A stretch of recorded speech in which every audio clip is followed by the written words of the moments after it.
Well, hold it a moment. A lot of people didn't know this, but Santa actually manufactured the Stanley Cup that came down here to Edmonton back in the 80s. This guy did a bit of work on that show. Yeah, that's right, Grant Fuhrer in the net.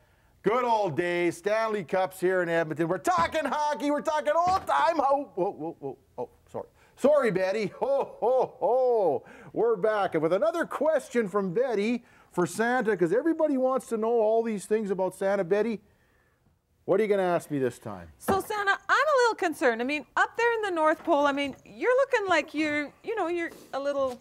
Portly. Yeah. And, manly. Aren't you... Well, okay.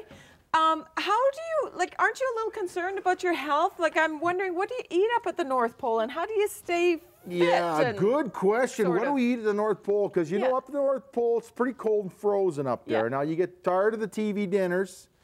Let me tell you that. Do the elves make those? Well, Mrs. Claus, actually, Edna is actually her name. Edna Claus, yeah.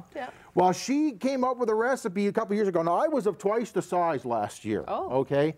I've already lost quite a bit. I thought you were looking a little gaunt. Yeah. Well, yeah, exactly. I'm getting dizzy. I tell you, I've lost so much weight. But I'll tell you one thing. Mrs. Claus came up, and we're actually going to, next year, this is going to be on the market. Oh. She takes snow and makes it into sausages, snow sausages with light gravy. Okay, we freeze them up, we dribble the gravy on the snow sausage, and you can eat those babies day and night, hardly gain an ounce. They're fantastic.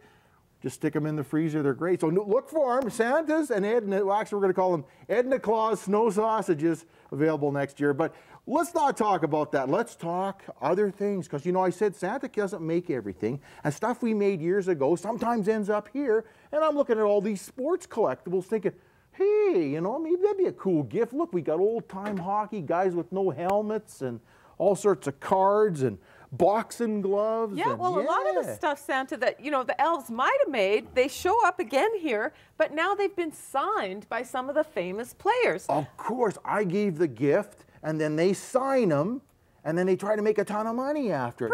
That's Christmas all in a nutshell right there. Exactly. Fantastic. Like, we've got this Bobby Hull hockey stick. Now, I know that name, Bobby Hull. It was a while ago. He was a hockey player. You probably know that one. One year I gave him a lump of coal, though, because he didn't win the Stanley Cup, so I had to give him the old lump of coal. So a stick like that must be worth a lot of money. What's that worth? Oh, this one here is $225. Look, gotcha! $220 for a signed Bobby Hull. Bobby Hull. Not Bobby Orr, because there's a Bobby Orr as well. And you kids, okay, we're talking old-time hockey here, okay? We're talking back in the day when they played for $5 a game and they walked to the next city and ate snow sausages. Not like now, driving around in their Ferraris. Oh, I got a little off track there. Fantastic, Betty. Well, that's great.